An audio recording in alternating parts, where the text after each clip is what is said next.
The next 4 quarters, only keep it light. Strapped in tight, we're taking flight. From the field to the court, we'll have our sight. We're back with the next 4 quarters for this week. I'm Daryl, that's Vic and Gary. As always, the views expressed in this podcast are ours alone, and are for entertainment purposes only. Anyway, hurt. Yeah, hey, if you get your feelings hurt really easy, Yeah, even if you do, that's fine. Like, just remember, some people can take a joke, some people take a dick, and you might be one of the two. So that's how it goes. Some people take both. Yeah, some people do take both. Yeah, and it's all cool. Yeah, we're cool with it's all it. a fucking joke. Yeah, just know it's a joke, man. Lighten up. We're bringing jokes back. It's okay. you can kid. I kid. Anyway, just to start us off real fast, I got a little nostalgic when I saw Rich Eisen hosting SportsCenter. Like, it took me back to like when I was in high school, and you could just let that stuff play and play and play and play. Yeah. Like, you could just watch it on replay all day. It was Rich Eisen, Stuart Scott. That was the lineup, man. It was Stuart so Scott good. Was so good, man. As cool as the other side of the pillow. Yeah. He was the other. The other one that I loved was it Boomer? They should say Schwackles. Was it Boomer? No, Berman. Yeah, Chris Berman. There yeah. you go. Chris Berman. Rumbling, bumbling, stumbling. Yeah. I love Rich Eisen though. You can listen to Rich Eisen talk. He's just got that voice, man. Like, you're like, God, I'm in the zone. Yeah. But yeah, no, like, and then he actually did a tribute to Stuart Scott, like at the end of SportsCenter. Oh, really? Yeah, where he had him like on the screen behind him and stuff. It was one of those where you're like, this is awesome. Rich Eisen was awesome. Yeah, no, it was just awesome. I was like, that's SportsCenter. That's the SportsCenter I know. Was that the 90s? That was the 90s? Yeah, he said it was like 22 years from his last broadcast. He was there for 7. So that's 29 years. That's kind of when I really started paying attention to ESPN, I think. Yeah. Really?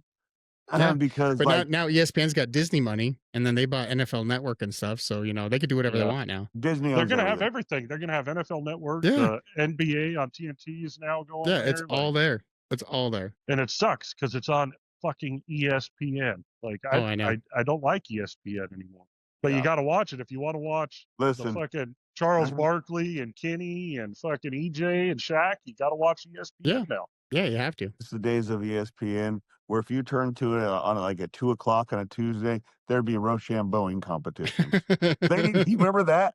You guys ever seen that? I have watched the cornhole competitions on ESPN before just because it's like, this is on. Yeah. This is what we're watching. Yeah. So now I think you just got to watch those on like ESPN2 and ESPN8, the Ocho, and shit like that. It's like when MTV used to play music. Yeah. Oh, I know. Yeah, years ago. God. Headbangers Ball. What was the rap one? I can't remember the rap one. I don't remember either. It's been so damn long. I can't remember. I don't remember the rap one. Really? I remember Headbangers Ball, and then TRL. 10 o'clock. TRL. Yeah, TRL was way later though. Like, oh yeah, that was towards the end of it. Yeah, who was the guy that did it? Bald guy. Who's the guy that did Headbangers Ball? Matt Pinfield. Matt Pinfield. Yeah. Bald dude, Headbangers Ball. 10 o'clock on like Tuesday night. Yeah. I think MTV, they really went downhill really when the real world started. Like that was when it was all the real world. Now it's just ridiculousness. Yeah. Now that was the end. That was about the end of music on MTV. They started going to more of the bullshit. Yep. Yeah. Which people love, like MTV2, MTV3. Yeah, MTV Live.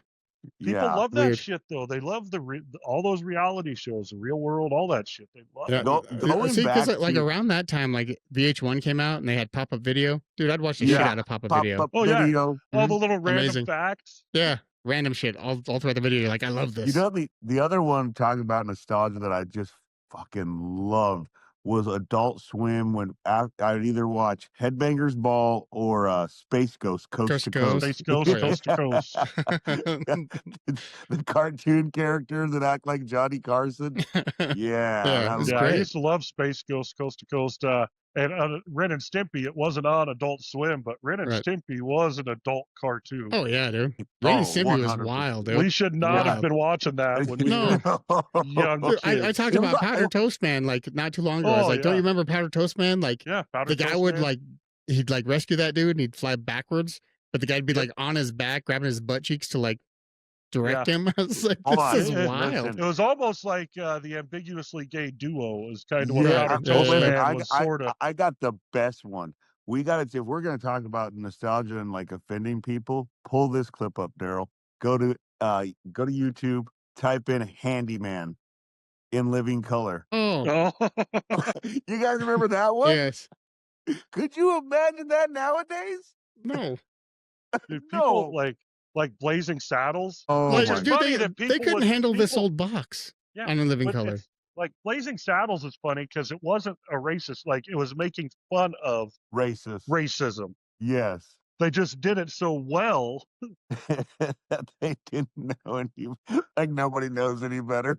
Nobody can understand satire anymore. No, people get sad about everything anymore. They're like, my God. But It's bad. yeah, just a little. Could you throwback. imagine that nowadays? No way, dude. Look at this. Oh my goodness. Like, I don't even have volume on this just because I'm like, oh my God. Just falls. God. I will say though, the Wayans brothers have not missed a step with Oh no. the stuff they No. come out with. Like, No, No, they're supposed to kinda come out not with as Scary good, Movie 6.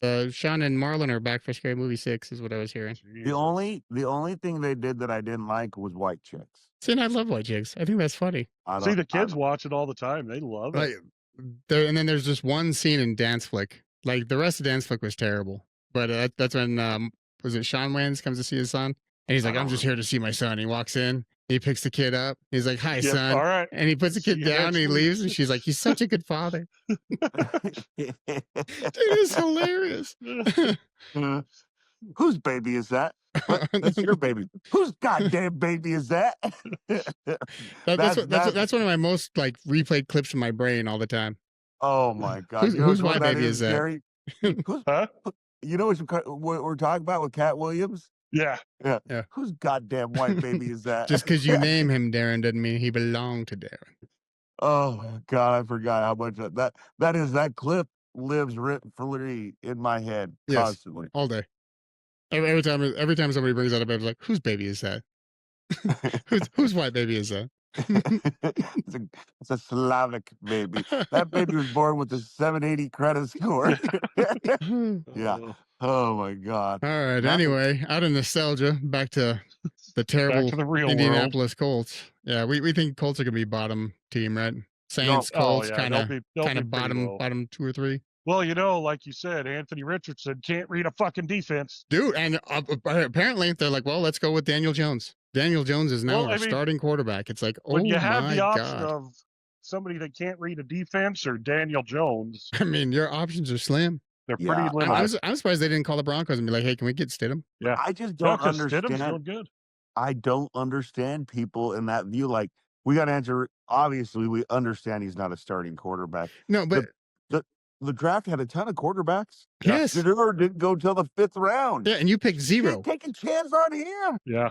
Well, the downside is, like I said before with Anthony Richardson, like the dude is athletic. He's got talent. He's got an arm. He is not bad. It's just his defensive reads are non-existent. No, and They're non-existent. isn't that development though? Like, doesn't that fall on the coach kind of too? Like, I was A gonna lot say, of you're it not falls on properly the coach. developing your quarterback. Yes. Or your Need to tell playbook him this is what you should be watching for. exactly. or like- maybe he's not that smart.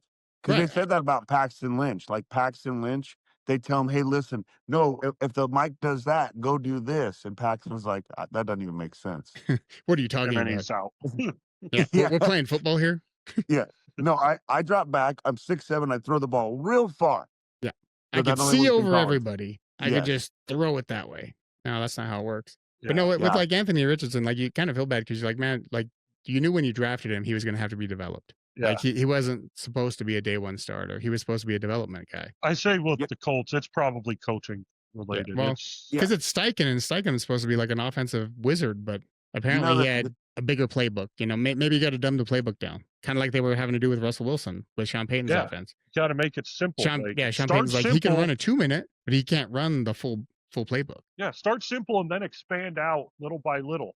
Yeah. It's easier to pick it up little by little than it is to, hey, here's our thick ass playbook. Good luck. You know what I'm going to say is this. There's very few franchises that their fan base and their ownership makes me happy to lose, and the Colts are one of them. I think the Colts, the Cowboys, and the Ravens. That's about it. The right? Raiders too. I like when the Raiders lose. The Raiders have been irrelevant for so long it doesn't even matter anymore. Yeah. Right? I still like to see them lose.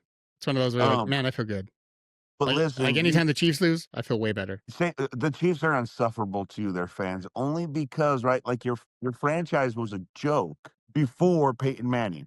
The only reason the Colts ever became relevant because of Peyton Manning.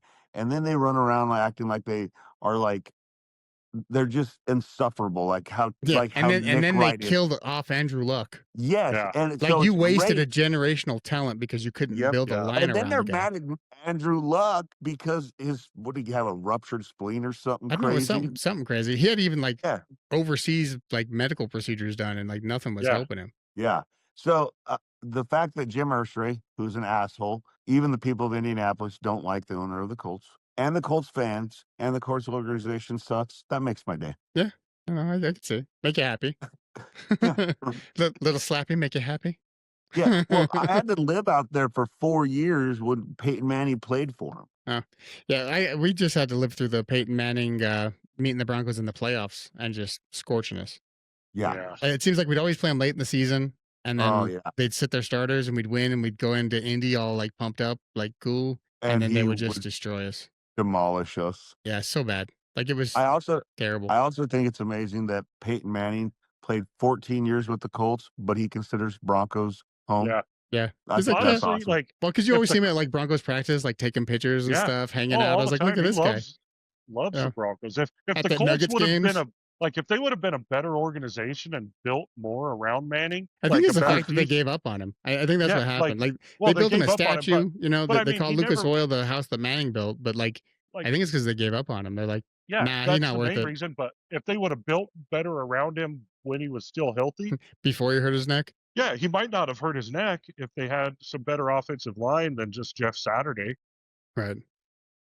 If they had a better defense, then can you name more than 5 people on their defense? Bob Sanders. Dwight Freeney. Bob Sanders, one of the best safeties that ever played. Probably the best. MVP. He won MVP as a fucking safety, for fuck's sake. How many safeties have won MVP? Yeah, but would you rather have Bob Sanders or Ed Reed? I said, would you rather have Bob Sanders or Ed Reed? Sanders in his I'm taking prime, Ed Reed all day. Bob Sanders, no. Over Ed Reed. Top 10. But I mean, I definitely want to take him over Ronnie Lott, Brian Dawkins, Steve Atwater, or John Lynch. I mean, did any of them win MVP in the fucking era where defensive players don't? Because SGA winning the MVP proves exactly that. The NFL's MVP has been geared towards quarterback. Players. No, it's been towards quarterback. The MVP. That's it. Quarterbacks. Bob Sanders did it as a fucking safety. It's a popularity contest. It's a popularity contest when he got Tom Brady, Peyton Manning, Drew Brees, Phillip fucking Rivers, all these fucking guys. And Bob Sanders wins it. Bob Sanders won the 2007 Defensive Player of the Year award, not an MVP. I could have sworn it was MVP. No. 2007. Let's see. 2007 MVP. He is good. Bob Sanders was really good. Yeah. Troy Polamalu. It was Tom Brady that year. 2007 was Tom Brady. But before we got on the podcast, we were talking about ownership and franchises. Yeah. So going back to the Micah Parsons thing, right? With Jerry Jones. Yeah, Jerry Jones. I don't think Jerry Jones should be the GM. This is the reason why you have a GM, because technically right now he's butthurt that him and Micah had some kind of backroom deal, and then his agents caught wind of it and said, "No, we ain't signing that. You didn't talk to us. Really? You talked to Micah." And so Jerry Jones has been on the radio talking about how him and Micah had it all worked out and it was all good. Well, here's the thing. I was like, dude, you're 80.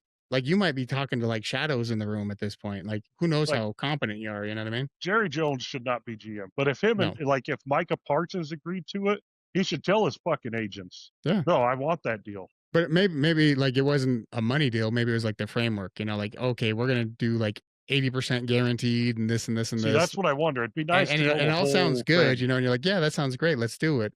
And then when it gets down to the actual money about it, it's yeah, it'd be nice to know the whole thing, exactly what happened. But you'll never get the whole thing. You'll get Jerry's version, you'll get Micah's version, you'll get the agent's version. Get the agent's version. Yeah, you'll never know. No. It's going to be like Elvis Dumerville. Yeah, fax machine. He's gonna Fax leave machine's over going a to screw you. fax. So my thought was you call up the Bengals and say, hey, we'll trade you. Give us Trey Hendrickson and like a 1, and we'll trade you Micah. I think that's a straight up trade. No, I think it's because of Hendrickson's age. Is why they'll need a draft pick. But the Bengals definitely do that. They need. Yeah, but then when the Bengals have to pay Micah, they're going to get their big 3. It's going to be Burrow, Chase, and Micah, and they'll probably have to let T. Higgins go, and then That's fine. draft somebody. If you're letting anybody go out of those 4 people, it's T. Higgins. T. Higgins is a good receiver. He's solid, dude. T. Higgins is solid. He's not going to be your number 1 receiver. Not with Jamar. You need the help on defense, as we've seen the last. They have to be able to stop somebody, right? Bengals. So I want to go back to Jerry Jones real quick and just what an asshole owner he is and how much I dislike him. Okay, because when he bought the Cowboys, he had Tom Landry, who was, obviously one of the greatest coaches of his day, treated him like dirt. Now, he did have to go, but he treated him like dirt. Got Jimmy Johnson, who traded Herschel Walker and made the team, right? Yeah. The Herschel Walker trade made the fucking team off of one player. Yep. Just completely fleeced the Vikings, right? Jerry Jones gets the team. They're running on all cylinders. They win 2 Super Bowls. Was it? They won 1, lost 1, then won 2 more. That's what it was, right? Yeah, they won 1. They didn't go to 1 because I think they lost the championship game, and then they went back to back. But one of those was with Switzer. Yeah, no, I thought it was Calhoun. No, it should have been Barry Switzer that got one of them. Calhoun. Anyways, but Jimmy Johnson built that whole team, and Jimmy Johnson was a great coach. He was a great GM. After he won that second Super Bowl, him and Jerry Jones got into an argument. Jerry Jones says, a monkey could coach this team. And he was right because Switzer won that Super Bowl. Well, since then, all he's ever done is try to be like Al Davis. And he's ruined that franchise completely. All they are is terrible. I hate them. Well, yeah, so Jimmy Johnson got 2. And then the coach right after him was Switzer. He got the next one. Barry Switzer. Okay, from Oklahoma. Yeah. Just because you like football doesn't mean you can pick football players. No. Just because you got lucky a few times with a head coach and a lineup, And that's Jerry Jones' problem. And honestly, he probably wouldn't have got Jimmy Johnson if he didn't know Jimmy Johnson before. Yeah. Well, but Troy Aikman, deals don't work like deals used to. Yeah. I'm just saying, deals don't work like they used to. You can't throw a bag of Coke and a couple of hookers at Michael Irvin and be like, yeah, we're good. Walk out. Other thing, look what the Broncos did. How smart is George Patton right now? Oh, he looks great. Like, if he didn't do the Russell Wilson thing, this guy would be like GM of the decade. Yeah. Dude, he took a 7th round draft pick and got a 4th and a 7th for him after 1 year. And I guess, I was reading online, I don't know if the reports are right, but they were saying, a ton of teams were going after him, and that's why they had to offer so much for him. Oh, I believe it. He was a starter. He was essentially our number 2/3, because as soon as Mims caught on at the end of the year, you're like, okay, there's a 2. Yeah, that established it. Yeah, I'm super excited about Mims though. Oh yeah, Mims and Franklin this year. He's very excited. Just hearing him talk at the podium, I'm like, man, this guy just seems pumped. He just seems excited to be there, just happy. I was like, all right, that's good. I like happy guys that are at. They're like, oh, I'm hardly waiting. You want me to return punts? I'll return punts. You want me to catch balls? I'll catch balls. I just want to be in the play. Did you see when he got in an argument with his was it the defensive line? Malcolm Roach? Yeah, because their lockers are their lockers are right next to each other. That's the type of environment like the Nuggets built when they went on that run that's so close together, and everybody's just seems like they're just clicking in all the right directions. Right? Speaking of the Nuggets real quick, TikTok post I saw earlier that was there was a MVP in Denver and it wasn't Jokic the last 3-4 years. It was the Nuggets PR team for keeping a mic out of MPJ's mouth. Yeah. I was like, oh my god, man, that dude is. What is he doing? I have no idea. I was like, did New York just turn you up? What happened? You're like, I'm living the New York life now. Here we go. Empire State of Mind, baby. It's getting worse. I really think people in Denver knew the kind of weird shit he was going to say. So you're right. They probably kept the mic away from him. Yeah, don't let him talk. And the guys in New York didn't. So he goes out there and he's just. They're like, he's been a model citizen for the last 5 years. Won a championship. Yeah. What could he say? What could he possibly say? Yeah, doesn't even matter. I'll tell all my homeboys to bet on it. Don't even care. You're like, oh my God, dude. What? Shush. If I had one vice, it's women. Yeah, that one. Yeah. Dude, did you hear the latest? Apparently he plays like Andrew Tate clips for women. And just to see their reaction, he's like, you see that? I'm like, oh my God, man. Oh, that's amazing. Here, watch this. What do you think about that? You like it or not that much? Anyway, to get back to football, do you think the Ravens and the Bills Super Bowl window is closing? Yes. Like, do you think they're 1 year? Do you think it's 1 year, 2 year? How you feeling on that? I think the Ravens is closing faster than the Bills. I agree. I think the Bills, you got maybe 3. So this is just roster and coaches currently constructed. Yeah, so yeah, 3, I think 3, maybe 4. Because Josh Allen seems like that guy, like an Elway, who he'll have the down years and then he'll come back at like 37 and just win a Super Bowl for some reason. You're like, I think with Josh Allen and the Bills, the talent's there. They seem to be younger. If they can't get over that hump, that's when people quit wanting to go there, right? Right. Like Von Miller chose to go there, and Josie Boza, chose to go there, Joey. right? Like, Joey chose to go there. The Ravens, though, the core that they have now, I think, is going to shut much faster than the Bills, and they've never been like the big free agent signing. They've always got like the run of the retread old players that they never get receivers, man. Yeah. It seems like they do okay with tight ends, like they got good with Mark Andrews, like Isaiah likely looks decent, but receiver wise, they have Zay Flowers. Yeah. And he shows up a few games a year, like not even consistent. Travis Henry's Derrick Rose. Derrick Henry. Yeah, one of them people. One of them names. Yeah, listen.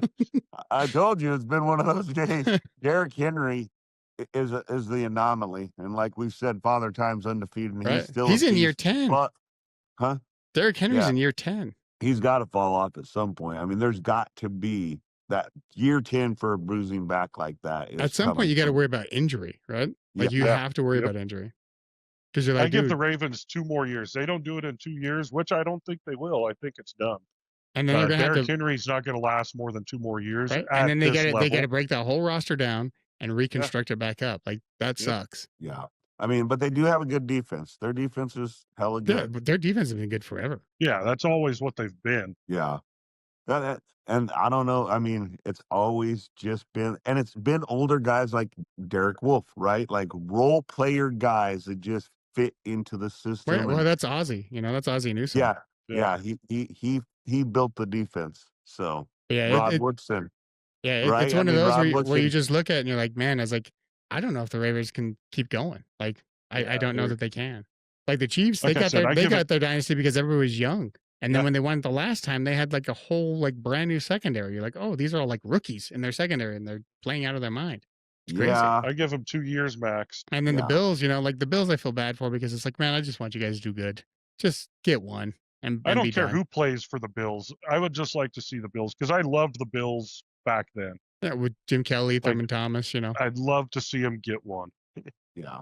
Yeah, like that town deserves one. They really do. But no, as far as their Super Bowl win, they only have a few years too. Yeah. Like and then like Lamar's gonna have to be a more pocket quarterback. Like that mobile shit's he can get hurt and it's gonna happen. Like Josh Allen, he can only take so many hits. It's the same thing that happened with Cam Newton. Cam Newton was a bruiser too, and Cam Newton his body he engages the hit, and you're a big dude, but like you said, you're a big dude, and now he got a wife, but she probably wants to have a family. The guy's gonna have to start thinking about like everything else off field. Yeah. Like when you introduce all those elements, it's like, man, is it worth it?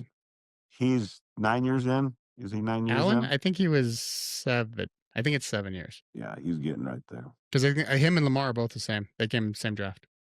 But yeah, like it's not good. I want to say 7. In my mind, it's 7 years. But yeah, no, like I think their window is really getting tight, and no one seems to think of it. They're like, oh, the Ravens are the best roster in the league. I'm like, yeah, they are. Like on paper, they're the best roster in the league. But the Chargers were the best roster in the league for how long, and what they do? Yeah, performance-wise doesn't always equal paper. Yeah, like the paper Chargers doesn't equal performance. No, and the Chargers. Remember when the Schottenheimer teams? They had like the greatest roster you've ever seen. Yeah, and then they'd lose. They'd go 14-2 and then lose. You're like, with a great coach like Marty Schottenheimer was a good fucking coach. I wouldn't say great. I'd say he's a good he's coach. good. He's like he buckled in the playoffs, man. He was like the Peyton Manning of coaches. Couldn't get over the fucking hump. The Broncos, John Elway killed him. Yeah, whether it was with the Browns, or with the Chargers. Yeah, like or with the Jets, Chiefs. Yeah, Marty Schottenheimer probably goes to bed at night and had just screams at John Elway. Yeah, he thinks he was that other guy riding in the golf cart with John Elway. Yeah, if he could have got over that, like he would be a great coach. I would say he would be a great coach. Oh yeah, Schottenheimer. He was a thorn on our side for how long? Yeah. He had a good team. Like he made teams. I mean, they had where he went. They had Rivers, LaDainian, and Gates on the same team. Sproles. Yeah, and on the same team. Yeah, killing everybody. They had MVP LaDainian. Didn't they have Keenan McCardle during that time too? I don't know. I can't remember the receiver. All I remember is Gates and LaDainian just killing us every time we played them. I was like, this is hard to watch. Yeah. Watching Danian get lifted on everybody's shoulders, celebrating in the end zone because he just broke the touchdown record for running backs. I was like, oh my God, I don't want to watch this. Corey Dillon, 278 yards. There's things in my mind that just stand out that hurt. I'm sure every team has that, even so, our weird stat, the 49-0, if a team had outgained an opponent by 100 yards and all that stuff, it was actually wrong. Brock was wrong. Like Kenny Pickett had thrown an interception in that game. So yeah, in our comments, I had to comment. I was like, yeah, he's like Brock, I guess, didn't count the Kenny Pickett interception. They felt bad for him throwing himself into the ground a week later. Yeah. But I was like, yeah, you guys are absolutely right. And that got me thinking about just trauma, team trauma. They relived that game in their mind. Even though they went on to win the Super Bowl, that game is still in their mind, just like Kenny Pickett. Yeah, or the Mark Sanchez butt fumble. Oh my God. Things that never will go away. No, there's those games that hit you right in the heart. And it could be a little game, could be a big game, and it just destroys you. I remember when we were living in Indianapolis or Terre Haute, Indiana, and we went to a Nuggets Pacers game. And at that time, the Pacers were terrible, right? It was right after they tore down their roster, after the the Malice at the Palace. You guys remember that? Okay, yeah. Oh, yeah. Yeah. And that was when the Nuggets were Carmelo Anthony. We're killing people. We're talking about championships. And the fucking Pacers came out. And they scored the most 3-pointers in the first quarter of any team. Like they said, NBA record. I'm like, what the hell? Like, how is this happening? I want to say they scored 80 points in the first half, right? We are just getting mollywopped. And my youngest daughter, Olivia, at the time, we're sitting there, and I'm just, God, I'm just devastated because I'm watching Carmelo Anthony, and he was my guy at the time. And Carmelo Anthony steals the ball, runs down and dunks it. We are now down officially 48 points. That's where we were. And my daughter screamed, yeah! I was like, we got him. So I will say, though, you brought up Malice at the Palace. I suggest watching the Untold on Netflix. For Malice at the Palace. Yeah, that's a good one. Yeah, the last thing I watched on Netflix was the train wreck poop cruise. Yeah, I didn't watch that. Yeah. Yeah, that looked nasty. Yeah, it's bad. Yeah, it makes me never want to go on a cruise ever. Yeah, I don't know. I'm not super pro cruise there. For that reason. Yeah, it's the same food over and over, right? It's always the same food. It's like cafeteria style food. It's out of a bin into another bin onto your plate. Yeah. It's do we heat it or do we cool it? That's it. This bin here, hot or cold? That bin. Yeah, I mean, for the free food, you could get on one of the restaurants and pay, and it's actually pretty decent food, but you're paying an astronomical amount because it's a floating fucking city, right? Yeah. So what are you going to do? You're going to eat the free stuff because you're like, I'm not paying that price. I already paid the price to come on the cruise. Get the plane to the cruise now. You buy the drink package, so you get so inebriated, it doesn't matter what you eat. Yeah. What's this taste like? Delicious. I don't even know. It doesn't matter. Do you just put mayo on breakfast cake? Yeah. Mm-hmm. Why not? Why not? It's fine. For 7 days straight. Yeah. Did you put salt in your coffee? Sure did. Sure did. Let's do this. Yeah. Then you get to a port and you're only there for 6 hours, so you don't really get to see any place you pour, So it's probably better that way, Some places you're probably like, we don't want to hang out here too long. Oh, I forgot where we ported, but it was one of the islands don't drink the water, right? So we go to the restaurant. I'm drinking beer, obviously, because it's boiled, right? It's distilled, Yeah. you know. There's some kind of bacteria cleanse in that drink. And everybody at the table gets a soda and ice, and I'm like, do you guys not understand how third world works? Yeah, you see how they said don't drink the water? Yeah. That includes the ice. Yeah, the ice is made of water. I don't know if you guys understand that. It's not water yet. It's not water yet. It's still ice. They all looked at me. They're like, shit. Yeah. Like, people start ordering like no ice. Do not or put just ice drink in it fast. Yeah, drink it before it melts. Hope it doesn't melt at all.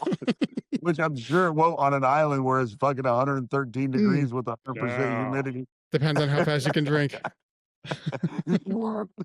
Yeah, you ain't never seen me at last call, have you? Oh Lord. Yeah. Anyway, another fun thing. Colin Cowherd's top 10 NFL teams right now. He's got Eagles at 1, Bills at 2, Ravens at 3. Do we agree with that? 1, 2, and 3. I don't know if I agree we agree with top 3, right? Like I could put them all in the top 3. I could see putting the Eagles up there, but I don't know if I'd consider them top 3 still. I don't know if I'd at least number 1. Yeah, I wouldn't go with the order, but top 3, I go top 3. Those 3 teams, top 3. Yeah, because the Eagles, you still got Saquon Barkley. Jalen Hurts is a good quarterback. Like he is a good quarterback. Their defense is good. They're a good team. But number 4 was the one that I think shocked us all.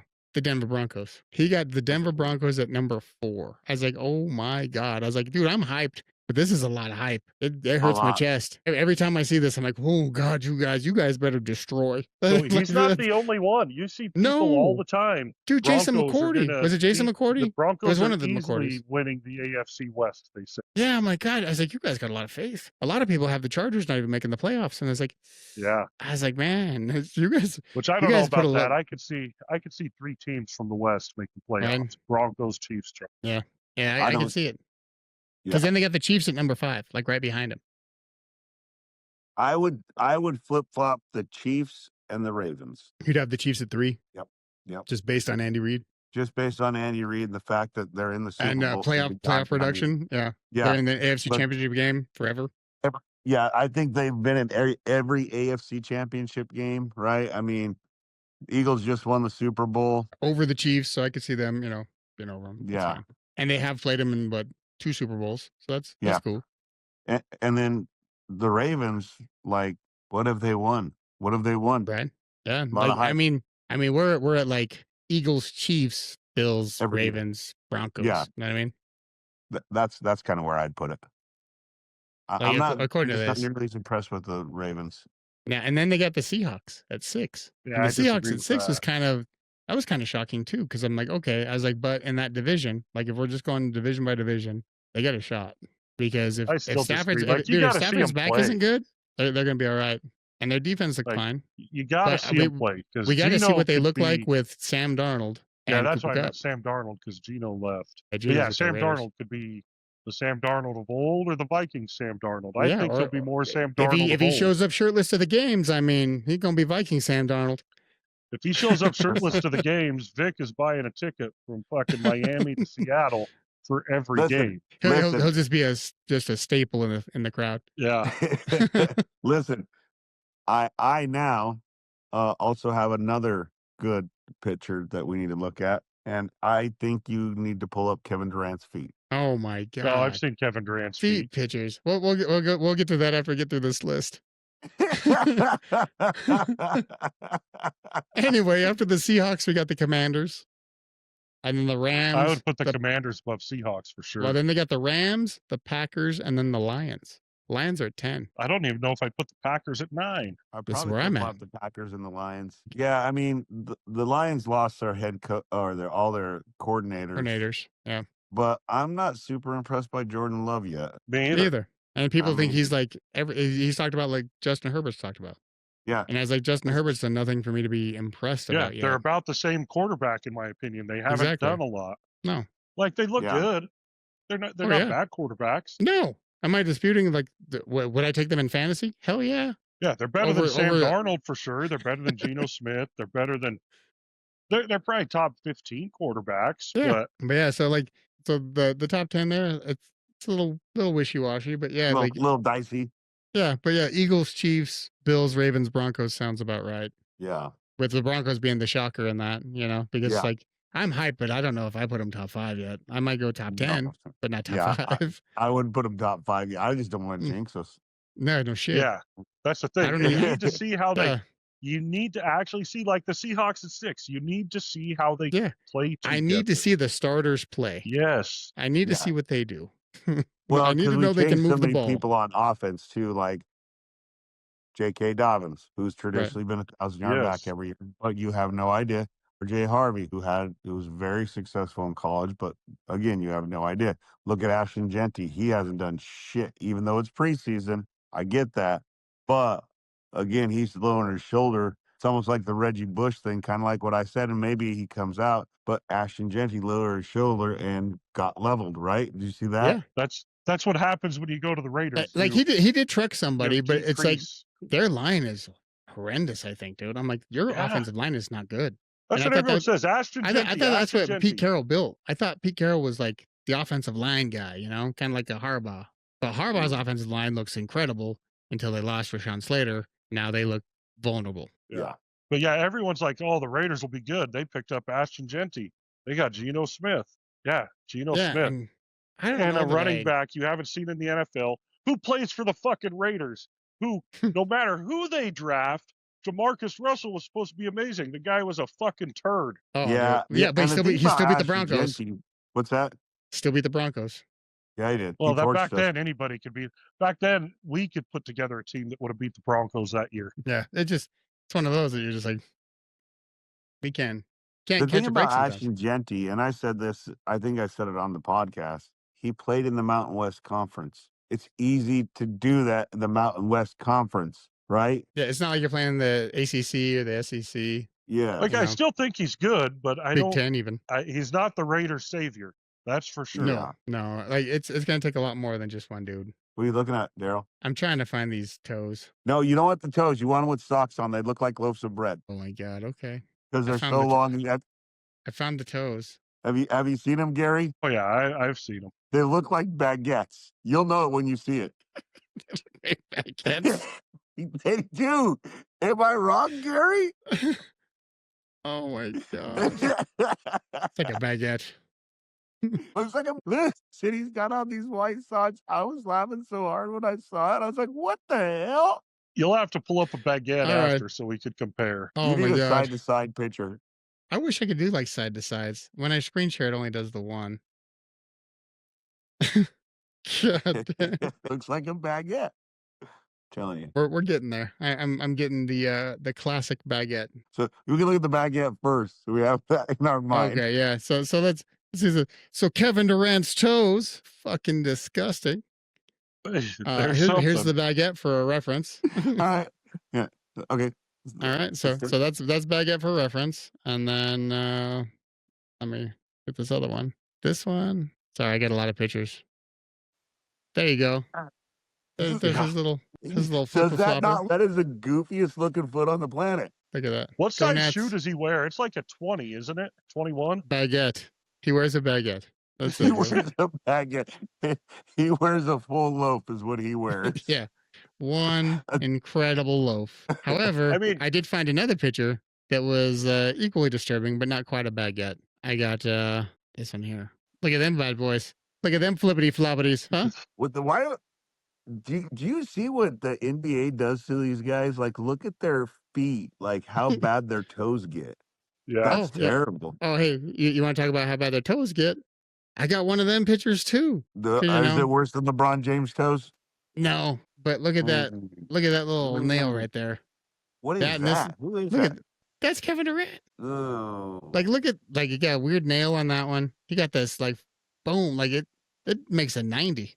That goes out and makes a 90 straight down. Yeah, it looks like he's punching the floor with his toe. It seems like it hurt, looking like that. You know that? This is disgusting. Yes. Yeah. So it probably did at one point, but you probably just get used to it after a while. You don't even feel it. Like, you got to think, he's what, 7'1", so he has massive fucking feet. And 90-degree toes. Like, stopping like that fucks your toes up. They hit the front of your shoe. Yeah. Well, they do. I'm baguettes. sure he's really disappointed about his toes, but mean, can't hear it us over goes. the hundreds of millions of dollars that he has stuffed in his fucking ears. So Yeah. I'm just sure our saying, this opinion. guy got a 3-pointer called back because his toe was on the line. How does your toe go on the line when it makes a 90? When it comes out and straight down? How? How does this It's a even happen? 90-degree angle at That's the because end, his and you foot stepped on is the line. fucking 30 feet long. He has a Yeah, size 29 shoe. He just kind of slid into the line a little bit. Well, He you know? didn't that's what realize you how far his expect. foot. Like, he's 7'1". Of course he's gonna have massive fucking feet, right? I Yeah. thought we went over this. I thought Kevin Durant's 6'9". I think I he's don't know what 7 Kevin foot, Durant is. 7'1". Let's see. He has a ridiculous wingspan. I know that much. Oh yeah, and Yeah. he's They honestly wanted the to give me best Kevin shooter. Durant. He's 6'11". There you go. 6'11". 6'11". That's. I mean, I said 6'9". You said 7'1".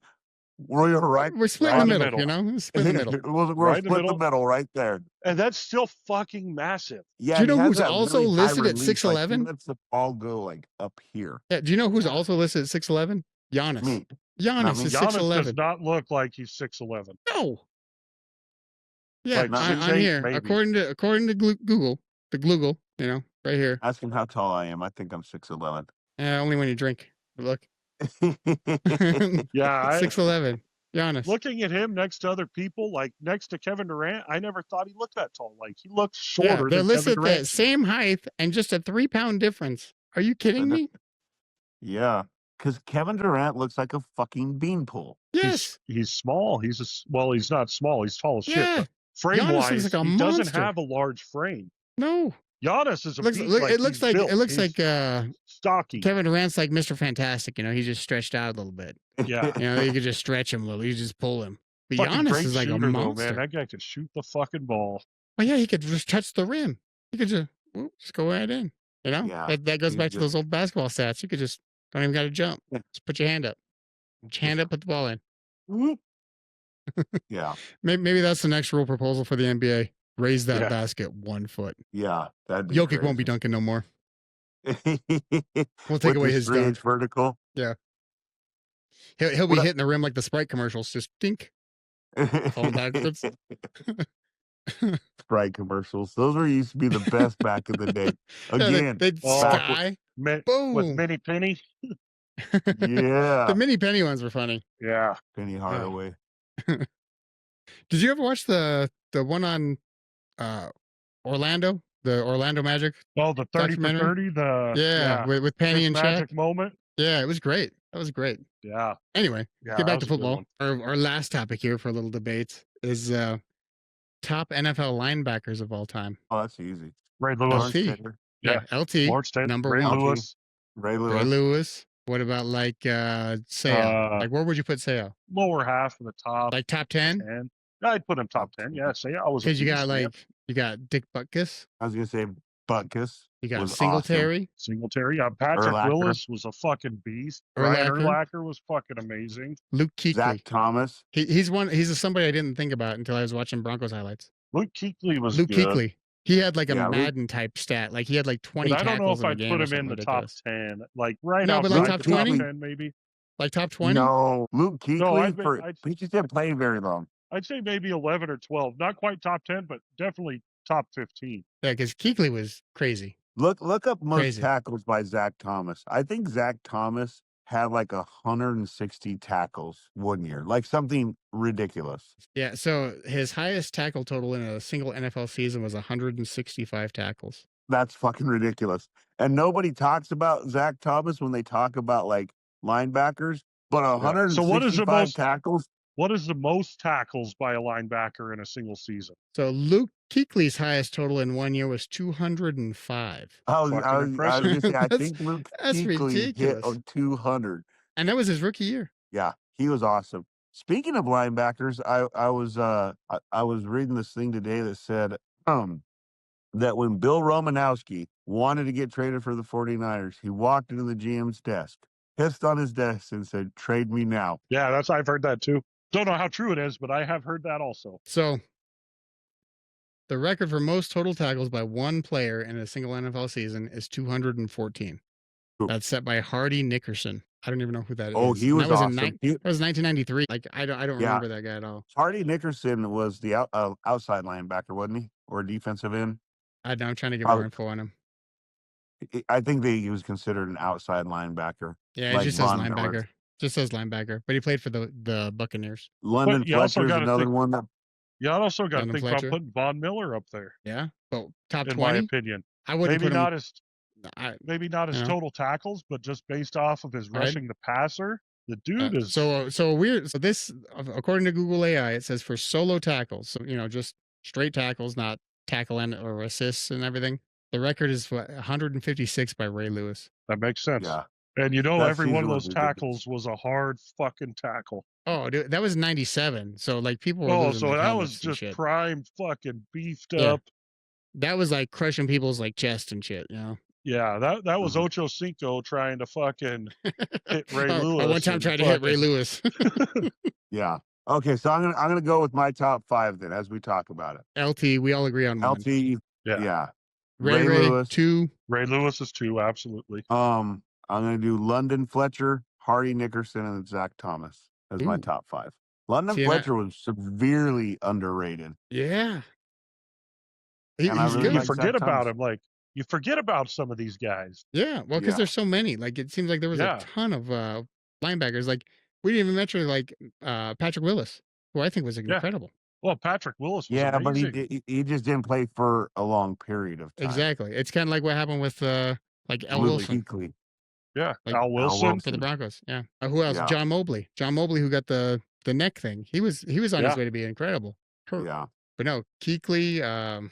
I know Kuechly, just because Kuechly's current, but Urlacher, dude. Like I'd put Urlacher up there, just because Urlacher was. Oh yeah, that guy was incredible. He was the white Ray Lewis. Yeah, I guess there's like 3 Bears that I could put in like top 10 easy. Yeah. It'd be Butkus, Singletary, Urlacher. Yeah. And well, that's the top Bears 10. have always been known for their fucking hard. Well, they had to. They didn't have anybody that could throw the ball. Back in the day, now not so much, but yes. Yeah, but I'm just saying, even then, they didn't have anybody to throw the ball. Like Urlacher's only shot was with Cutler. They had Jim McMahon back in the 80s. Yeah, but he wasn't like spectacular. That defense was amazing. Yeah, well, the whole team was that whole team was something. Have you watched the 30-30 on them? No. It's no, on good. the 85 Bears? Yeah. It's pretty good. Jim McMahon. That's somebody else we forgot about. Perry, yeah, Refrigerator Perry. He was a tackle. I'm just saying, like, he's one of those guys that's just. Yeah, you forget about, like, we never mentioned. No. Well, we haven't went to tackles yet, but I'm just saying, like, they did have him sneak the ball in a couple times. Just like Vrabel, with Vrabel's, like, touchdown, like, efficiency. Magnet. Yeah. Legit touchdown magnet. Yeah. You knew when he was in the game, they were going to throw to him. Yeah, and you still couldn't stop it. No. And granted, they were on, like, the 1 yard line, or, like, at least in the 5. You're like, oh, they're going to just check it to him. Everyone knows that's where it's going, and he got it. Yeah, I'd put Seo up there. Like Seo's up there. Like top 10 is probably easier to do than a top 5. Top 5's hard. I don't know why. I don't know why. I just never liked Junior Seau. He played for the Chargers. I never really liked him, but the guy was amazing. Like he was fucking good. He gave you nightmares for sure. He's like quarterback nightmare man. Sean Merriam. There's another career. Oh, I remember Merriman. Yeah, another. He was a beast. And then just gone. He was there. I think he tore up his. I thought it was his neck, wasn't it? Yeah. It's just the speed they play at. They got so much more time to fucking move in on a tackle and the way they used to hit back then, especially. I see. 100 tackles. Kuechly, and then 214 by the other guy. Yeah, it says season-ending injuries or career-ending injuries and a career decline that began after 2006 suspension for violating the league's performance-enhancing drugs policy. That's why Sean Merriman retired. I see. But yeah, so it was a combination of a bunch of things. It said he's a significant Achilles injury in 2012. That's what it was, Achilles. Yeah. Yeah, that's crazy. But yeah, no, you figure a lot of these linebackers probably had like CTE. They had to have. Oh, yeah. Oh, yeah. Well, yeah, I'm saying. Yeah, they all remind me of, it all reminds me of Any Given Sunday, you know, when, was it Lawrence Taylor in that? Was it LT? Where's the Shark? You know, where they're like, he's like, I just want my $1 million, man. I don't care. I'll sign a waiver, whatever it takes. I need to get 1 tackle or something. Yeah. And they're like, dude, if you get hit again, you're done. I mean, there's got to be something, right? Because they're playing at a breakneck speed, and they're bigger, but you don't see that CTE with boxers, right? and Not or not like that, not to UFC that fighters. extent. Well, the UFC Or fighters, we UFC kind of fighters. discussed that, like, the UFC fighters are more getting hit on a nerve, or it's wrestling, it's cardio, it's Yeah. conditioning, it's a bunch of stuff. And they only fight once every 6 months, unless there's some kind of freak, unless they're like Alex Pereira, who wants to fight like every 3 months. But on average, they're what, once every 6 months, like twice a year, maybe. Sometimes Did they you wait a guys whole see year. that they offered John Jones $30 million to fight Aspinall again, and he turned him down. Yep. Yeah. That he wanted to fight on the White House card. Like if they Yeah, do but he's UFC not White going House, to. he wants to fight on that. And then Dana White's like, yeah, I trust Conor McGregor more than John Jones, because I guess Conor McGregor got back in the testing pool too. Listen, the thing about John Jones is they said Dana White will only let him fight Tom Aspinall. He said he will not fight Tom Aspinall again. Because he I knows know that, Tom like, Aspinall will whoop that Aspinall. Well, I think a lot of it is that, like I said, Tom Aspinall's fights are like 2 minutes long, maximum. Like you can't learn a lot about a guy who's only had, barely double-digit fights and only 2 minutes at a Yeah. time. You're like, the hell am I going to learn from this? I can't watch film. I can't watch tendencies. I can't watch anything. He hits the guy. The guy Yeah. goes to sleep. That's it. And well, the thing is now, John Jones is like 40 years old, right? He's up there. It Yeah, would be there's like no a reason passing of the for him to guard. fight him. No. Yeah. If you're known as the baddest person on the Yeah, planet, he's 38. that's old enough. And Yeah. Aspinall's in his 20s. So at some point, you have No, Aspinall's 32. Aspinall's 32. So Yeah. Still 6 years. I wouldn't guarantee Aspinall would win, but if you're John Jones, why would you risk it? dude, to know that if you get touched, you're going to sleep. And John Jones takes some hits. It's not like he evades. He wasn't like Mayweather, who can just like dodge everything. Didn't have a Yeah. great Philly defense. He gonna eat shots. Yeah, Aspinall's a beast. He's like that boxer. Is it Ovalek? Is that who the champion Or- is right now? Oh no, that's Usyk. Usyk's the champ. And he's a little guy. He's not as big as the other heavyweights. No, Like he was a cruiserweight and he moved up and he's just rocking motherfuckers, man. Yes, that's kind of what I thought Francis Ngannou was gonna do, right? Because he hit so hard. Yeah, and then he went And- against Anthony Joshua and Joshua slept him like bad. Yeah, And yeah. Usyk beat Joshua. And I love Anthony Joshua because he like Tyson Fury does not look like a boxer. He looks like some fat guy. Anthony Joshua's like sculpted. It was Andy Ruiz that was just like a little That's what I'm thinking. little of. Mexican dude. Yeah, Yeah. the Mexican dude. Yeah. Yeah. Little Andy Ruiz, you're like, this guy does not look like he's a fighter at all. Knocks people out. You're like, Yes. okay, whatever Yeah, works, I guess. I guess we're in this day and age where you don't have to look the part. You could just be the part. It's like back when UFC had Big Country. Remember Roy Nelson knocking out Yeah. everybody? You're like, this guy doesn't look like a UFC fighter at all. Entertaining as shit, but he doesn't look like he should be in there. He's not like the peak of physical fitness, but he's still killing it. The one that I was thinking of the other day, you remember when Corey Sanders fought Vitaly Klitschko? Oh, dude, he just kept getting punched in the face. Like And then Klitschko just all of a kept sudden landing shots. Yeah, all of a sudden, Corey Sanders would just land that uppercut, and Klitschko would walk back, shaking his head like, "God damn it!" Yeah, he's still punching back hard. Yeah, Corey Sanders. and you couldn't- Vitaly Klitschko was the only guy I've seen punch through a guard and knock someone out. Like he was Yeah, fighting, I think it was Samuel Peter. Samuel Peter had full Mm. guard up. Klitschko sent a shot straight through the guard, knocked the dude out. I was like, oh my God. I was like, that should never happen. yeah, he Split his beat guard with the a hell punch. out of Corey Sanders. Dude, for like round after round. Big. And that's because Sanders beat Vladimir. Remember Oh, he was went it? against his brother? Yeah, he like smoked him. It was bad. And then And Corey Klitschko went in the Sanders ring was after like that and was like, 5'10". I'm coming to you. Yeah, he's like, I'm coming after you. I was like, all right, let's see what happens. Yeah, that's some old school boxing right there. Well, not old. Oh, I know. school That's boxing. early It is now. 2000s, man. Yeah, It's like Roy Jones. Dude, I used to love watching Yeah. Roy Jones fight. and Antonio Tarver. Yes. You remember You got when any excuses you're not tonight, going Roy? to get an Oh, excuse this time, God. and he about Yeah, that's freaking still etched to my mind. And then Jones tried to come back, went against Glenn Johnson and got starched too. I was like, oh my God, Roy, just stop. He should have stopped Oh, after it was he so fought bad. what's Tarver- that, Ruiz. Tarver almost killed him. Tarver killed his career. That was the Oh, end of that was Roy it. Jones.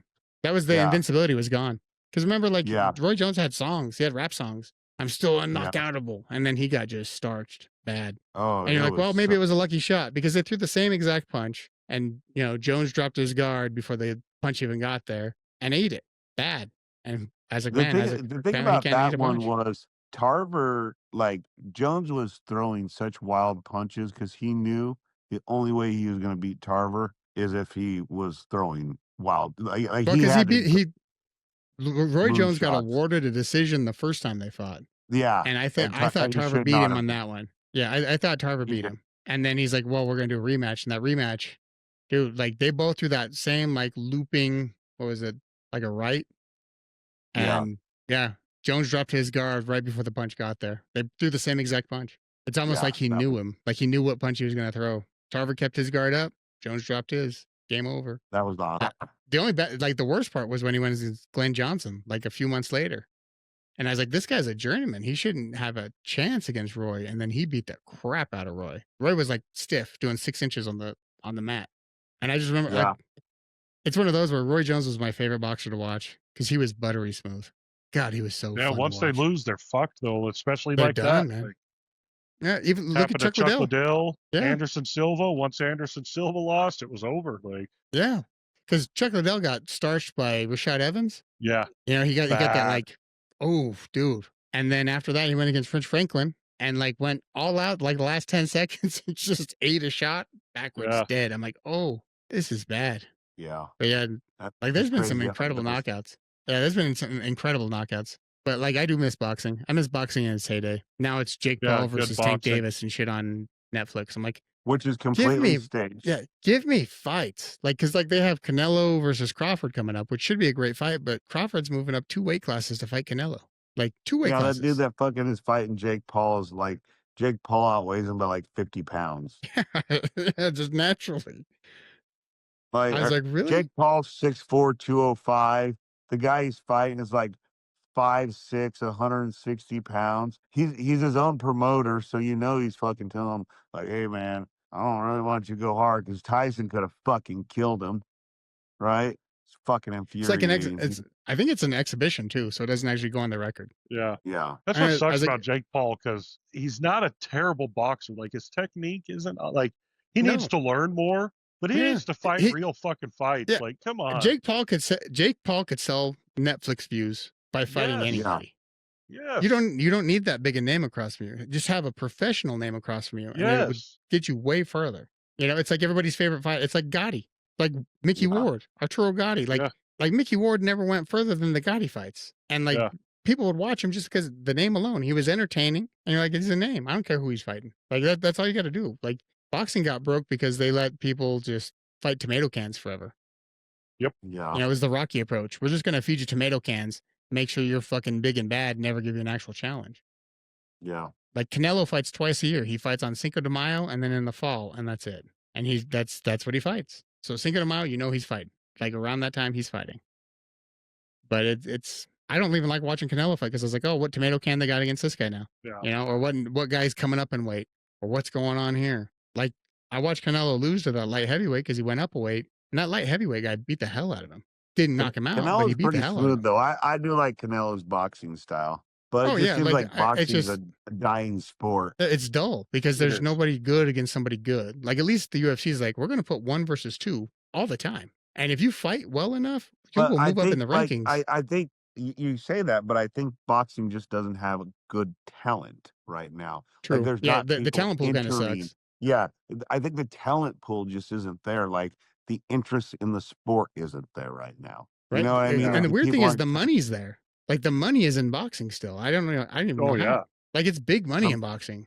The mafia. the Saudis, you know. Yeah, yeah. But yeah, 100%. boxing's big money, dude, but it's one of those that the talent pool is just not there like it was. Like when it was like Mayweather and Pacquiao and Hatton, and you're like, man, these are just bangers. And then you got your Mickey Wards, your Arturo Gotti's. You're like, man, these guys are just going to town. Yeah. And then you had Yeah. like De La Hoya, you know, Like Trinidad, Bernard Hopkins. I love Bernard Hopkins. B-Hop, dude, James Toney. Like you had all these guys that were just seems like they were all right around the same weight class. And if they weren't, they'd go up in weight or whatever.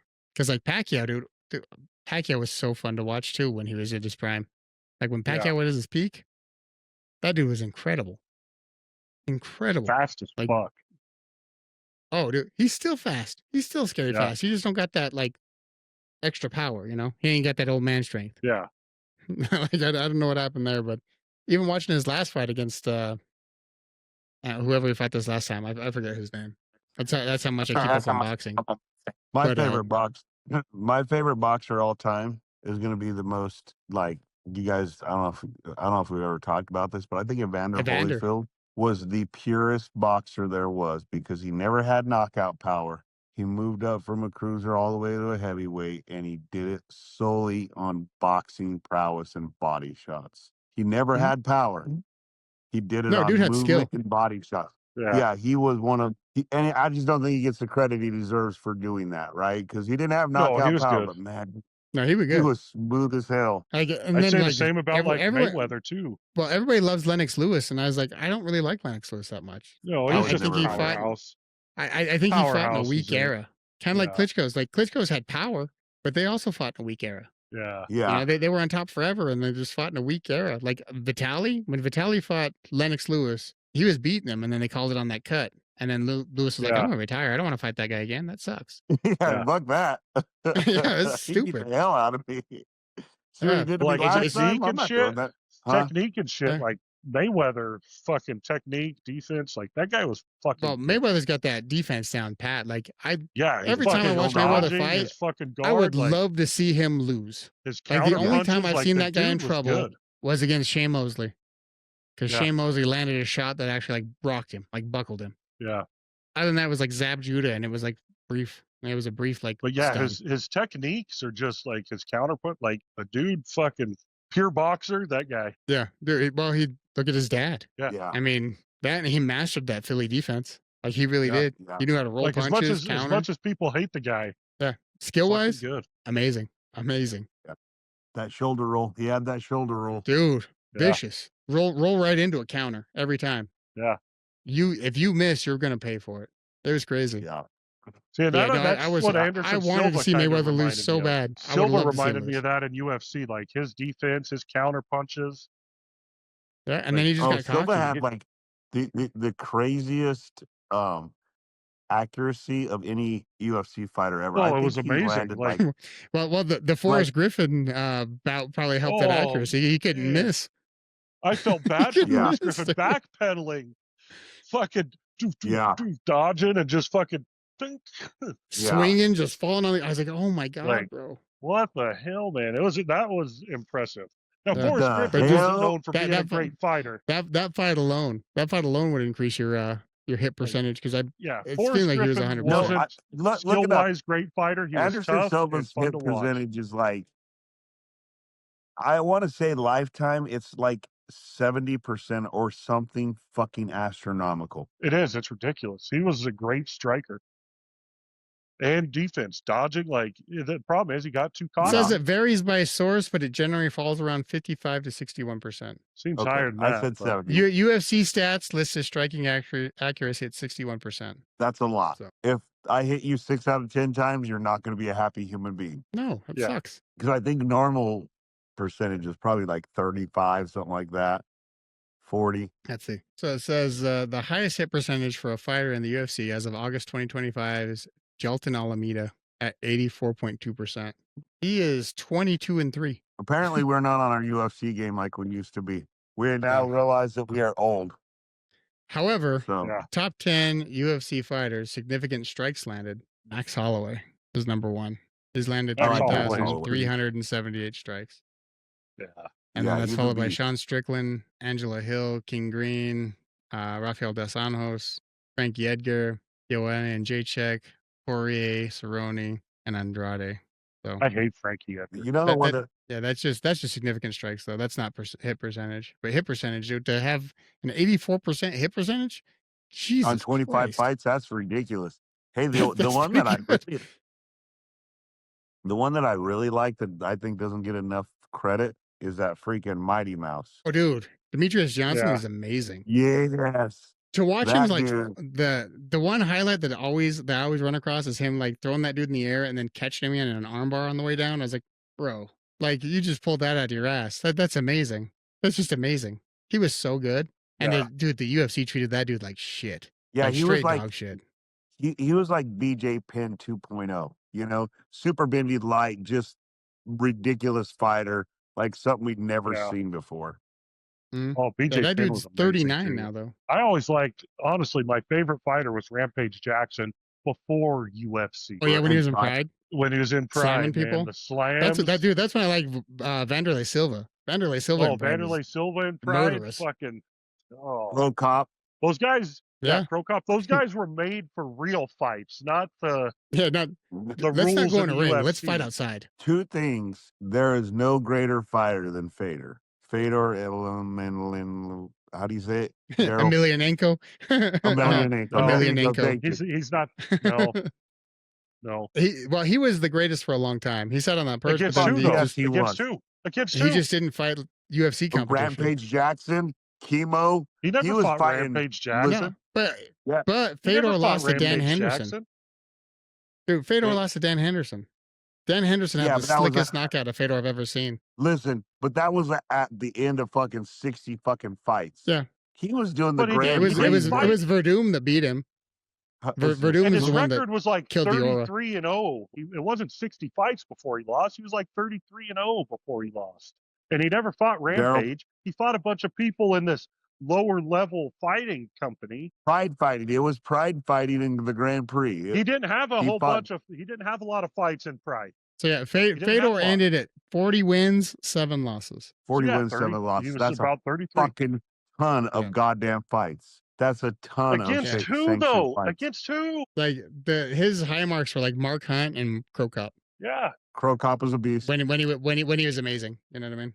Because he fought Antonio Nogueira, Who was a Randleman. Like good when he fighter. fought Randleman, that's when Randleman knocked out Crow Cop, like in that Pride Grand Prix. Yeah, no, that the loss to Dan Mark Henderson Hunt's a was the beast. slickest thing I've ever seen. I don't remember that, but Dan Mark Henderson would knock Hunt the was all motherfucker right, out. but I wouldn't say Mark Hunt was great, but he was good. Oh, dude, that dude was a monster too. It's just that, like, I guess Dana White was trying to make like a match between like Fedor and Randy Couture at one point, and Fedor didn't want to take that.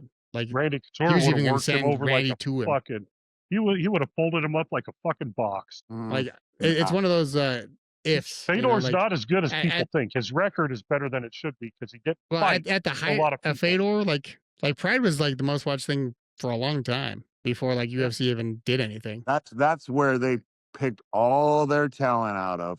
That's where Rampage came from, Vanderlei Silva, Crow Cop.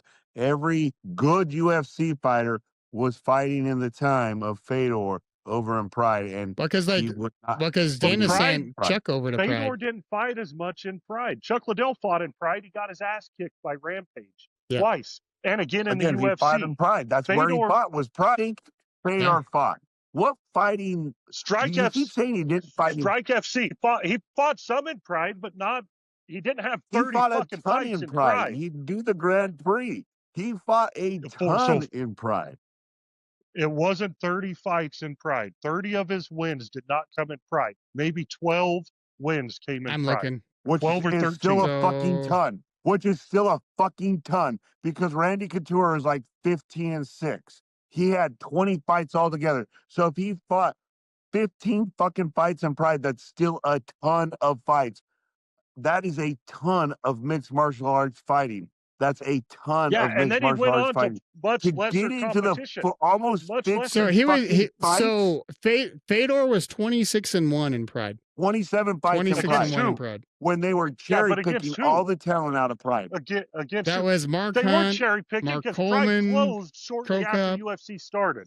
Like Pride was big, and then Pride Randleman, went Antonio down. Nogueira, Coleman. Antonio Jared Goodridge, Nogueira is like- not a good fight for Fedor. Like that's not a good matchup for Nogueira. No, and then he went to Strike Was a Force. fighter. Yeah. Strike Force. Then he went to Strike Force, and in Strike Force he lost to Verdum, and then he lost to Antonio Silva, and then he got KO'd by Dan Henderson. Dan Henderson will like never die, but that was after fucking 30 fights. Once Dude, you get Dan into Henderson has that devastating shot. once you he's got Dan that Henderson's H-bomb, got to dude. be another one that like fought an astronomical amount of fights. What was Dan Henderson's sanction look it record? up. Because mixed martial artists don't fight more usually. They get around 20 fights and that's about it. Not in the old days. How many fights? So Dan Henderson was 32-15, so 47 fights. Yeah, Did Fedor and ever Dan fight, Henderson like, was around Don forever. Fry? Don Did Fry. Fedor fight Don Fry? I didn't see Don Fry in the thing. No. Yeah. No, Fry Dan, would've no, knocked Dan the fuck Fry. out of him. Don Fry was in like UFC 1 long before that. And he was in Pride. Well, wasn't him in Oh, he was. no, You're right. like No, I'm thinking Dan Severn. You're because thinking you're Don mixing up Fry's Don like Fry and Dan Severn. Yeah, no, because the fight I'm thinking about is Fry. when they grabbed each other by the head and just started hitting each other. Yeah, the fucking Like, Japanese dude. That was Was it Severn. Takayama? No, Yeah. that was Don No, Fry so- in Pride. No, Don Fry. It was Don Fry and like Takayama, I want to say. Yeah, in Pride. Again, Don Fry would have knocked Yeah. the fuck out of Fedor. a ton of talent Takayama. in Pride. Pride had a ton of talent. But okay, let's list you who he were- fought in Pride. I would say a ton of talent for the time. Let's list who he The fought time in Pride. being in and see. Pride, there was a ton of talent. It's just See? if you watch like mixed martial arts has like expanded so much and grown so much, like the skill level is incredible. Fedor is the most overrated fighter that has a good record. Oh, you're fucking nuts. Damn. You're nuts. You're I fucking. watched Ken Fedor's Shamrock fights. is the I most was not overrated. impressed. I was not impressed with Yeah, Fedor's fights. I do think Ken Shamrock ends up in overrated. Yeah, He is. Ken I mean, Shamrock. he was definitely. good for what he did, but once he's he's not hailed as the greatest fighter like people say Fedor is. Let's no one see, says Ken. look up most famous Pride fighters. That's where I all wish the I had my talent tablet comes because from. I want to see who Fedor So, fought. yeah, so you that was got an actual decent Antonio fighter in Riga Pride. Nogueira, Crow Cop, Vanderlei Nogueira's good. Silva, Vanderlei Silva's Rampage Jackson, good. Rampage Dan Jackson. Henderson, Dan Henderson's good. Shogun Hua, Okay, but, Fedor, Fedor, but listen, Mark Coleman, Fedor Mark didn't Coleman's fight the good. Shogun, he Gracies, didn't fight or Rampage. the Gracie Hunter, sorry. Do what again? Who else? Fedor didn't fight What? Shogun Hua. Fedor didn't fight Rampage Jackson. Well, that was different weight classes. Like Times, only like yeah. Vanderlei was like, yeah, I'll get in the tournament. Yeah, he didn't fight Yeah. Vanderlei either, did he? No, I don't. Not in Pride, I don't think, because Vanderlei No. got knocked out by Crow Cop. Yeah. Because Crow Cop kicked him in the head. Yeah. That was when he became the axe Like- murderer. No, that's when he got murdered. It was Yeah. bad. Like Oh, no, Crow you're Cop right. landed That that was shot like right right on here. Boom. Cut him open. Vanderlei Yeah, was the it axe was murderer brutal. because he'd come down with that heel But I'm kick. just saying, like, Yeah. oh, dude, he'd be kicking people on the ground and like Oh, doing he like fought football Rampage punch. Jackson. Oh. Jesus, bad. It was gross to watch. You're like, oh, these guys are just killing each other. But if you listen to Rampage talk, you ever see Rampage talk about his days in Pride? Oh, He'll yeah. tell you like they'd give him like extra money to like go out there and like make a show of it. They'd cut the fights in a way where it was always action. He's Really? like they were slower than a lot of people think. Mm-hmm. He's like He a lot did of it was say- edited. Like he did say he had nightmares over the Shogun loss in Pride. Oh, I bet. Like Shogun Dude, I'm- in like, what- Pride was totally different than Shogun in UFC. Yeah, Shogun still got Because- the belt for a fight until he got KO'd, but or no, That's he didn't KO. He because got you could do a whole lot he got more choked out, huh? shit in Pride. Pride's in Japan, well, there was isn't a it? lot less rules. Yeah, there was a lot less lot- rules. Yeah, it was Yeah, real you didn't have fighting. the It was a Las real Vegas- fight. Yeah, it was Yeah. like go kill each other. We'll pay you money. Make it exciting. But I'm gonna you look know, up go who Crow kill Cop or excitement. who Fedor beat because I am telling you, it's not a real impressive list of fighters. No, it's not. But like if you look up like who's the UFC's best heavyweight? Stipe? I don't Stipe know. Miocic? Miocic. Like he really is. He's the best heavyweight the UFC had as far as like title defenses and shit. And he fought Mark Hunt, Overeem, Verdum, Arlovsky, Junior Dos Santos. He beat Ngannou, beat Cormier. So he's beat a lot of motherfuckers. Yeah. He beat Roy Nelson. A lot of guys that would beat Fedor, some of them did. Like his only thing was like, I wish he would have fought like Kane. I wish he would have fought Velasquez. Well, because Velasquez was seemed a like- fucking beast. He was a monster, dude. It's just his run was cut so short. Well, so short. And then he got in Dos- trouble with Dos the shit that Santos- he's in now. Dos Santos never really panned out the way he should have. You know, I don't know. He was I he fucking was- good, he though. knocked He out was a- Kane. He was a hell of a boxer, man. Yeah. And Yeah. Cain Velasquez had that one fucking knockout. Never really did anything more than that. Roy Nelson again. Knocked the big fuck out of Brock country, fucking- Lesnar. Yeah, he did. I mean, and so did Frank Mir, and then Brock Lesnar fucking destroyed him. Frank Mir next didn't knock him fight. out. Frank Mir got Yeah, lucky it was with a fucking a ankle lock. He beat Fucking him, didn't Cain he? He Velasquez tapped went him out out. and fucking beat the fuck out of him. Tapped. Yeah, it was crazy Yeah, to and see then a he got- guy I the thought size you of Brock were talking Lesnar like I thought can't you were get his talking foot about out. Roy Nelson. I thought you were talking about Roy Nelson. I thought you were talking Oh, about No, Big Roy Country. Nelson to me was never all that good. No, he was Yeah. just one of those guys that didn't have a physique of a Yeah, it was entertaining. UFC fighter. You're like, I don't know how this guy's winning, and he just kept winning. Yeah. Well, But yeah, I think know that was the it time- just seems like the UFC competition, like they really did well with being like, we have the top guys. You know what I mean? Yeah. Like But these are the top it's funny, guys. They fight in the UFC. the guys that you name, like Roy Nelson, Dos Santos. Dos Santos wasn't fucking great. Roy Nelson wasn't great. No, Cormier is, Roy but Nelson isn't that like, great. Dos Santos, I disagree. Dos Santos was great. Dos Santos was a good no, he fucking was fighter. not. He would have knocked He out was a Fedor. good fighter. Would have knocked He out was a Fedor. good fighter. He would have knocked well, out he Fedor. knocked out Kane. Dos Santos knocked out Kane. Knocked out Cain Velasquez, who was a great fucking fighter. He would have He was knocked not out a great Fedor. fighter. either. Fedor in the UFC, No, Fedor wouldn't have lasted in the UFC. I'm telling you, he would not have lasted. he That's would've why he killed went him. to Strike Force, who had no views. Nobody watched Strike Force back in the day. It's just No. like Ngannou was on his way to being one of the greatest ever, and then couldn't make a deal with UFC, and then now he's in whatever it is. I don't even know what he fights for. Yeah, I don't He know fights for what some a Probably different Bellator company. now, yeah. I can't remember, but I'm just saying, like he was on his way to being one of the best ever in UFC, and then he couldn't make a deal. It's hard. Like he wanted more money, more stuff, and that was it. Yeah, It's Fedor like, wouldn't so have made it. he in was UFC. kind of cut short, but it would have been Oh, nice to yeah. see him fight once or twice. You're dead wrong. Like it would have been nice Wouldn't to have see, or it'd been nice to see like Couture go over there and fight him. Like give us a top heavyweight against him. Couture Just would for have beat him. reference. Brock Lesnar would have fucking destroyed him. Fucking I mean, No. so just- Velasquez would have destroyed we just him. wanted the reference though. Stipe Miocic would have fucking destroyed him.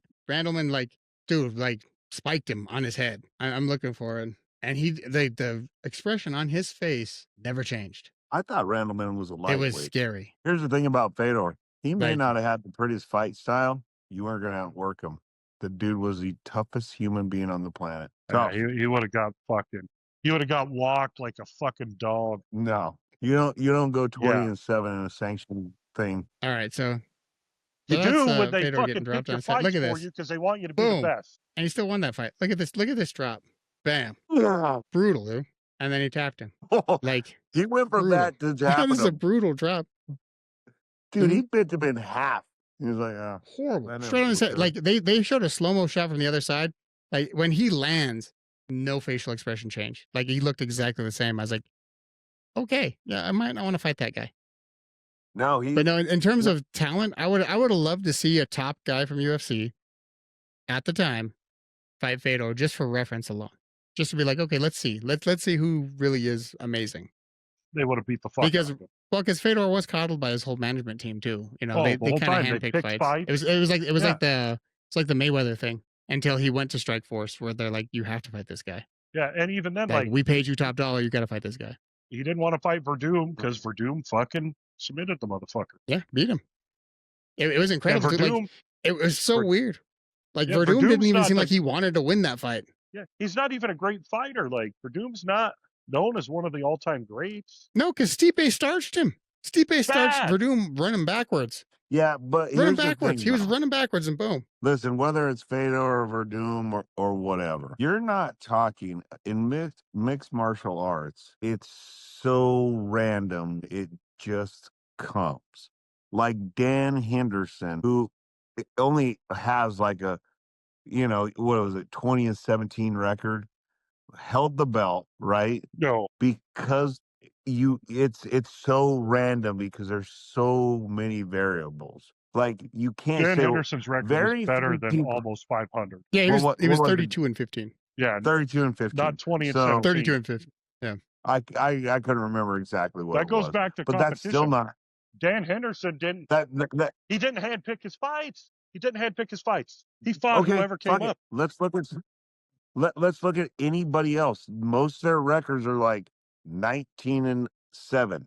Even for a champion like Randy, look up Randy Couture's record, who's one of the greatest fighters. Yeah, Randy Couture lost some fights, mostly when he got older.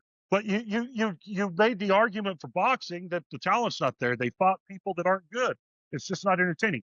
Fedor handpicked people they knew couldn't beat him for most of his fights. It's You fucking go padding 30 your stats. and 7. 30 So and 7. so Randy Couture was 19 and 11. 19-11. I mean, that's not like convincingly huge difference. 30 and 7 is huge. But just for And if I reference got here, to we pick have who I fought, I could do Randy that. Couture. So Randy Couture fought Kevin Randleman in 2000, and he beat him by TKO. So if we can find Randleman versus Fedor, that had to be in here somewhere, right? Mm-hmm. It was probably 96, 97. Oh, that Fedor late, fought Randleman in 2004. So Randleman lost in that one, but it was by submission. That's the one we just saw, where he dumped Fedor on his head. So he fought just the same guy that Randy domination-wise. He submitted him 4 years later. That was when Randleman was Randy TKO'd him. Randy UFC knocked 28. him out 4 years earlier. Randy Couture, the fucking high school teacher. That's Rich Franklin. Come on, man. Randy Couture. Yeah. No, Randy Couture was a wrestling teacher at a fucking high school. No, listen, you're saying a high school teacher like he was a nobody. Randy Couture was one of the baddest human beings on the planet. But you're acting like Fedor Emelianenko's fucking Jesus in the fucking ring, and he's not. No, I didn't. I said he's 30 and 7. He's 30 and 7. He's 30 and 7. Okay. And I'll handpick my fights too. He's 30 and I'll 7. go fucking 30 and 7. 30 and 7. Anybody can do that. I mean, if you lose 7 handpicked fights, that's kind of bad matchups, right? It's not good. If you lose it's not 7 good. handpicked fights, you can't. Listen, you can't lose. I'm gonna pick 7 guys. I think I could beat. Can beat them. To go 30 and 0 in MMA is ridiculous. To go 30 and 0. Yeah, he didn't go 30 and 0 though. He lost like one of his first fights, Fedor. Not when you pick your fights though. It's not he was like 4 and 1. Yeah, he was like 4 and 1 at one point. 4 and 1? Is that what it's it was? not that impressive. He rattled off like 20 wins in a row. Let's see. But yeah, he was 4 and 1. So from 4 and 1, he had 1 no contest in there at 20. So he won 16 in a row, then had a no contest, and then won another fucking 10. And Anderson Silva won how many fights in a row? George St. Pierre won how many fights in a row? I think they capped at 13. Like against UFC competition, not Strikeforce handpicked competition. I'm telling you, Fedor is overrated. He might be a good fighter. He's not the greatest fighter. So 17 to 33, whatever that is. 16 fights in a row. Because Anderson was 3 and 1, and then he was 11 and 2, and he was 14 and 3, and he's 16 and 4. These are like he didn't go to UFC till he was 18 and 4. So 18 and how and many 4 did is when he win went to straight UFC. in UFC? So it was from 18 to 33. So 15 in a row. Again, jumping weight classes. Where did he come from? And then 1, 2, 3, 4, 5, 6, 7, 8. And then he lost 8 of his last 9. Oh yeah. He should have stopped well before he did. Where did he come from? What was he fighting? He had a few fights in Pride. He had a few fights other places. Oh, like his. Yeah.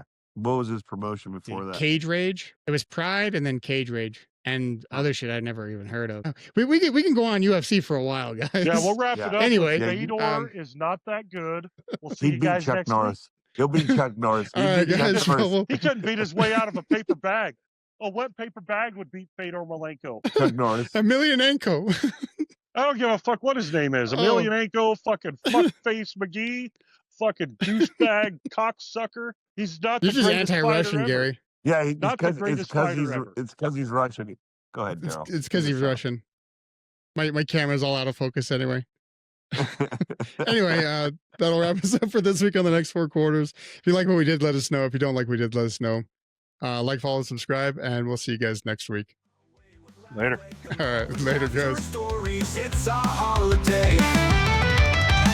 From old memories to new jokes, we're ready to deal. Life's a wacky game.